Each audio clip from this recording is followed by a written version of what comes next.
Vivemos hoje no Brasil uma ameaça fascista? O Bolsonaro é fascista? Quem apoia o Bolsonaro é fascista?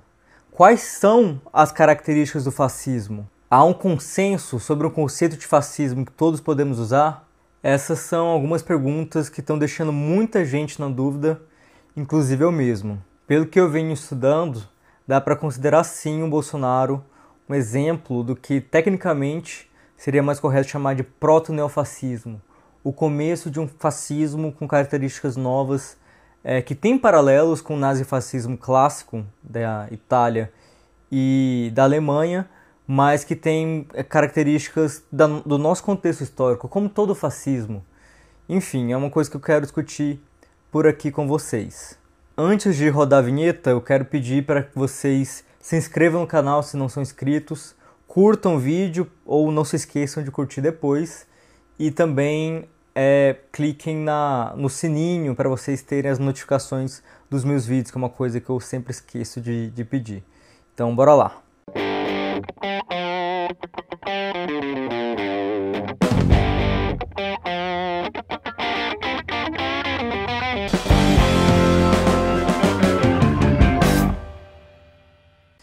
No momento eu tô com peso na consciência, porque eu ganhei essa coisa aqui do Senhor do Bonfim, essa fita, de um amigo meu que tava lá pro Nordeste, e ele me disse para fazer um desejo na hora. E aí eu fiz um desejo de uma coisa bem, bem grande. E depois eu fui ver agora na internet sobre como funciona a superstição em torno da fitinha, e eu vi que tinha lá que o desejo tem que ser mantido em segredo. E eu não mantive em segredo. Eu falei pro Ronan, que era meu amigo, assim que ele falou para fazer um desejo, eu falei, não ao fascismo. Então, se revelar o segredo acaba com o desejo, a gente tá fudido, e a culpa é minha e do meu amigo. Foi mal. Então, gente, desde que eu terminei a última sequência de vídeos sobre Bolsonaro e segurança pública, eu cheguei a publicar logo após o resultado do primeiro turno que eu queria fazer um vídeo examinando essa relação entre o Bolsonaro e o fascismo. E desde então eu venho lendo muitos textos sobre o fascismo clássico de analistas políticos nacionais e estrangeiros sobre o caso do Brasil. Também acompanhando muitos comunicadores no YouTube. Mas se me permitam um desabafo, eu tive muita dificuldade na produção do roteiro para esse vídeo. É uma coisa que me lembrou o vídeo que eu fiz sobre a intervenção federal militarizada no Rio de Janeiro, que faz sentido, porque são duas análises de conjuntura no desenrolar do fenômeno. E eu fico meio travado porque eu tenho medo de falar coisas erradas, então eu sempre tenho que conferir o que os acadêmicos publicaram sobre isso recentemente, às vezes revisar algum conteúdo que eu já estudei durante a graduação para ficar com as coisas frescas na cabeça. E outra coisa que eu não quero entregar conteúdo desatualizado, então eu estou sempre lendo o que está saindo no momento, né, no jornalismo, nas redes sociais e etc. E por mais que eu acho ótimo que seja produzido muito conteúdo que eu possa ver durante esse momento, porque eu vou fazer uma análise mais informada, eu também sei que isso vai atrasar um pouco meu próprio roteiro, meu próprio vídeo, porque eu gasto tempo para ver todas essas coisas e fazer uma síntese, tentar funilar para uma análise que seja coerente, que seja útil. Então, o que acontece é que eu pego vários textos e vários vídeos de outros comunicadores, tanto da mídia tradicional como da independente, que tratam do tema para me ajudar a formar minha própria visão. E ainda que eu considere que esse seja o procedimento ideal para todo mundo, inclusive e ser o básico para um acadêmico das ciências humanas, de só formar sua opinião depois de fazer uma revisão bibliográfica com fontes com alta credibilidade, isso não é a melhor coisa para um youtuber que quer soltar um vídeo quanto antes para tentar pegar algum retorno de popularidade em cima da conjuntura. Além disso, você quer soltar o vídeo rápido para ter um impacto na sociedade, né? Se você entende seu canal como um meio de comunicação e intervenção, é importante que você se posicione o quanto antes para ajudar as outras pessoas também. Então eu fico me lamentando que eu não consegui fazer esse vídeo antes do segundo turno. e foi mal. E aí eu confesso pra vocês que eu ando tendo muita insegurança sobre como atuar no YouTube, sobre como mediar a carreira acadêmica com a atuação nas redes sociais. O consumo de tempo é uma coisa foda, mas me perdoem pelos problemas, pelas limitações do canal. Eu vou tentar melhorar, o canal ainda é muito novo. E, enfim. No que se refere ao tema desse vídeo, eu vou seguir a sugestão da minha companheira e separar o conteúdo em diferentes vídeos, porque eu já reuni muito material, eu já produzi muito roteiro, mas se eu fizesse um vídeo compilando tudo, ia dar um vídeo muito longo, e vídeos muito longos, e ainda mais em canais pequenos, não fazem sucesso. Inclusive esse é um pedido que é recorrente, as pessoas falam para tentar gravar vídeos mais curtos. Então assim, esse vídeo já vai ficar longo, imagina se fosse com tudo que eu estou pensando. Então é até bom eu separar isso em vários vídeos para você ter uma frequência aqui no canal. Eu só vou pedir paciência, e entenda que a ideia aqui é contribuir para o debate, trazer algumas informações um pouco mais teóricas, mas é para embasar, para a gente se informar melhor, mas sem pretensão de esgotar o debate, longe disso. O vídeo de hoje mesmo é bem introdutório, mas é de um esforço de síntese da discussão que está em voga em tudo que é lugar.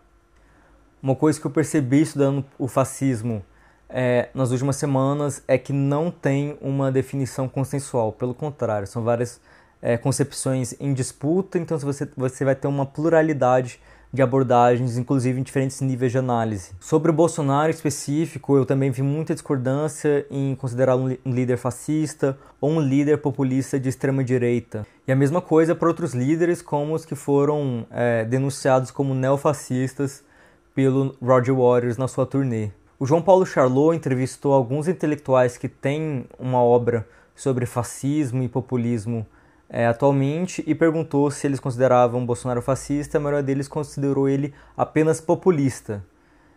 Esse debate entre fascismo e populismo pode até parecer preciosista, mas enfim, eu acho que é uma coisa que vale a pena a gente discutir. Eu vou tentar trazer isso ao longo dos vídeos, mas o que eu acho relevante é que nem esses autores, nem em nenhum outro lugar que eu pesquisei de estudiosos desses temas que se pronunciaram sobre o Bolsonaro, nenhum deles considerou que o Bolsonaro não tenha características e tendências fascistas. Por isso então que eu estou considerando o Bolsonaro um proto-neofascista, se a gente for o mais preciso possível. Porque ele ainda não tem a maioria das características, ou as principais características que alguns autores acham essenciais para se considerar alguém fascista, mas ele tem boa parte, ele tem um bom paralelo, e está todo mundo sim alertando sobre o risco de um desenvolvimento fascista do Bolsonaro. De qualquer forma, a gente está lidando com um processo de fascistização na sociedade que me parece bem suficiente para a gente já considerar uma ameaça fascista e estudar seriamente e tentar reverter essa tendência o quanto antes. Outro problema recorrente que eu identifiquei é uma confusão nos níveis de análise sobre o fascismo. Porque de um lado você tem uma abordagem mais micro e mesosociológica, que está mais focado em elementos individuais, psicológicos e também culturais, mas de médio alcance na sociedade, para explicar a cultura e elementos do fascismo, elementos culturais, psicológicos do fascismo. E você tem do outro lado uma análise mais macro-sociológica, que está olhando mais para as características do regime político fascista, sobre o tipo de economia que ele conduz, uma economia mais corporativista, um intervencionismo, um certo reformismo, fatores como um antiliberalismo político e um anticomunismo, relações institucionais, aspecto ditatorial, elitista da economia, perseguição violenta dos inimigos construídos, minorias e dissidentes, além de um nível de violência muito alto, uma repressão política e extermínio desse inimigo. Além da intensificação radical de todas as dominações sociais, desde a acumulação do capital em cima da população trabalhadora, como a questão do racismo, da violência genocida nas periferias, que vai piorar, do sexismo, do papel da mulher passiva, sujeita à violência, sem direitos sexuais e reprodutivos, da sexualidade diversa, que vai sofrer mais violência, vai sofrer mais homofobia, vai sofrer tentativas de conversão e de invisibilização, principalmente, de colocarem de volta para o armário, e enfim. Enfim, esse vídeo vai ficar para passar esse panorama para vocês. Para mim foi útil para eu não ficar perdido nessa zona. Eu queria que vocês notassem como cada lente de análise, mais micro, mais macro, ela ajuda a visibilizar algumas questões, mas ela também ofusca outras. Por isso que a gente tem que tentar dar uma pincelada geral para a gente pegar essas diferentes instâncias do fenômeno que a gente está analisando. Inclusive, isso difere do pensamento fascista, que gosta de simplificar a realidade, tem uma aversão ao intelectualismo, às teorias, é mais uma proto-teoria da prática, do praticismo, do concretismo, como diz o Finkelstein no livro dele. Então, bora evitar o reducionismo analítico, bora utilizar o que tem de melhor de cada uma dessas perspectivas. O primeiro tipo de análise mais micro são famosos textos do Michel Foucault, por exemplo, a Introdução a uma Vida Não Fascista, e também do Umberto Eco sobre o fascismo eterno, o urfascismo, características culturais do fascismo. São textos que falam sobre elementos tanto individuais como culturais, mas destacando essa personalidade mais violenta do fascista, a intolerância ao diferente, o apego a valores de hierarquia bem dura, de obediência cega às autoridades. O que eu acho interessante aqui é que é um tipo de análise no nível da subjetividade, porque você está observando, por exemplo, a questão do indivíduo desejar o poder e se desejar a submissão ao poder. É muito sobre como o fascismo e o apelo a uma sociedade baseada na ordem pode ser bastante sedutor aos indivíduos. Noutra área, você também vai achar trabalhos de pessoas influenciadas pelo marxismo e pelo freudismo. Por exemplo, você tem o trabalho do William Haidt, da década de 30, sobre a psicologia das massas fascistas, e também o trabalho do Theodor Adorno sobre a personalidade autoritária, na década de 50, que deriva de um trabalho, de uma pesquisa que ele aplicou nos Estados Unidos para ver se lá existiam os valores do autoritarismo proto-fascista que tinha na Alemanha, e ele inclusive encontrou que tinha muito mais do que é conveniente admitir. Já o Reich me interessa também porque ele está tentando responder uma questão que para mim é muito cara, que é o que explica o consentimento ou incorporações das massas de valores e ideias que são prejudiciais aos seus próprios interesses. É uma questão aí da dominação ideológica. Mas a resposta dele pega muito da influência freudiana. Então, assim, simplificando grosseiramente, a explicação dele vai na direção que as estruturas sociais iguais e a vivência dos indivíduos nelas, que é marcada pela repressão desde a infância, dentro da estrutura familiar, que para ele é a chave, explica um pouco dessa conformação, dessa incorporação de valores conservadores no indivíduo. E as questões da sexualidade acabam sendo uma questão muito chave desse conservadorismo, tá? Muito vinculado a qual o papel da mulher, como lidar com as sexualidades fora da norma heterossexual, como lidar com pessoas trans.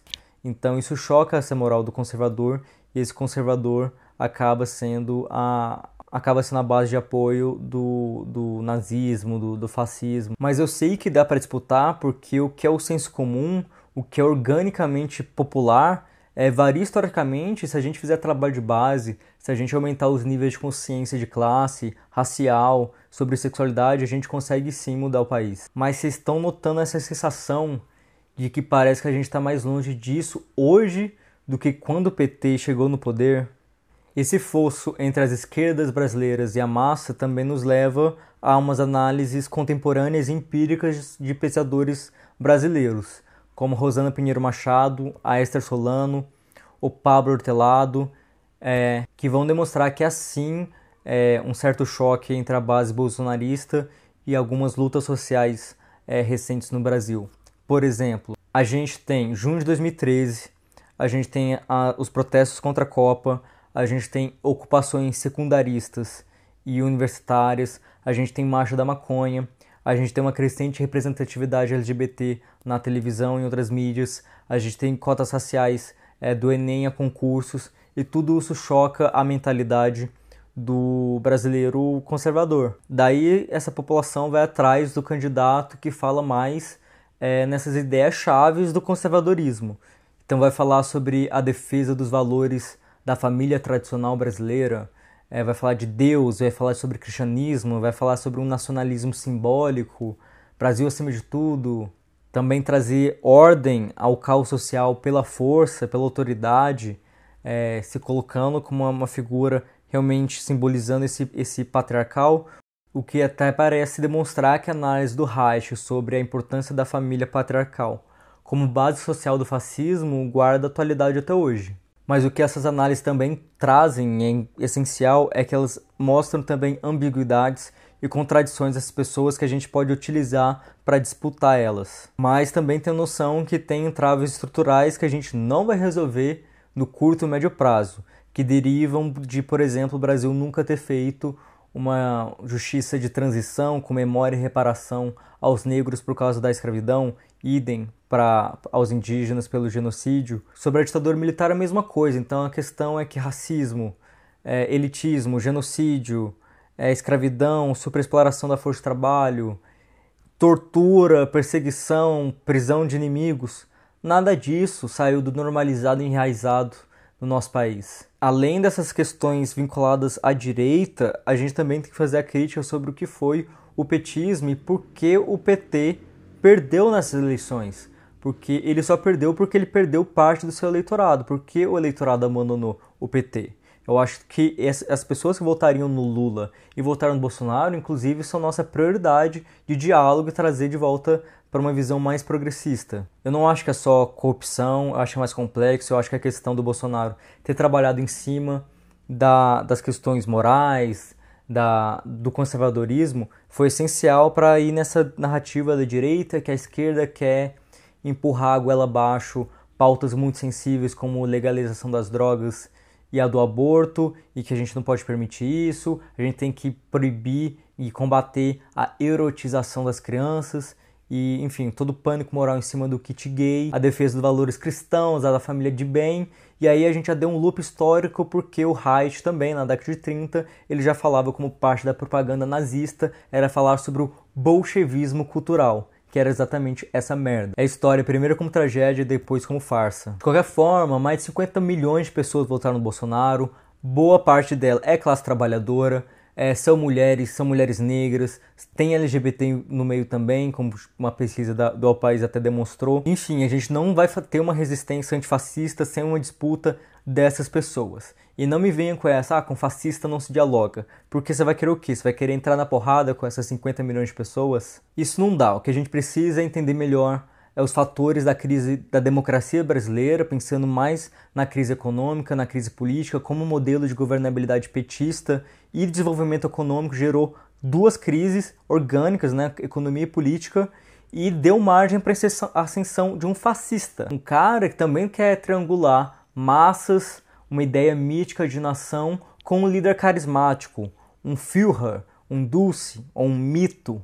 Tem um texto muito bom que eu li no El País, que foi no dia 8 de outubro, do autor chamado Oliver Stwenkel, que chama Por que Votamos em Hitler?, em que ele demonstra um paralelo entre a Alemanha na época da ascensão nazista com o Brasil do Bolsonaro.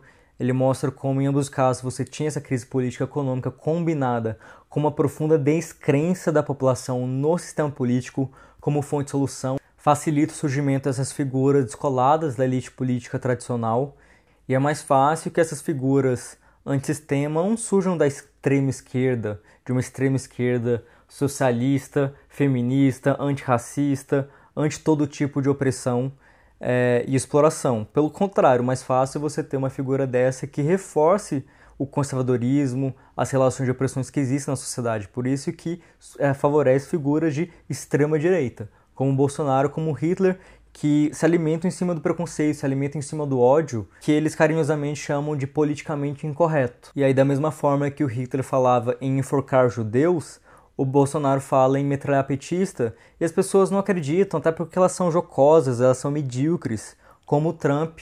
Elas têm até uma pegada de Waldo, do Black Mirror, que as pessoas não levam a sério, e acaba sendo um meme, ele acaba sendo uma figura que você não bota muita fé.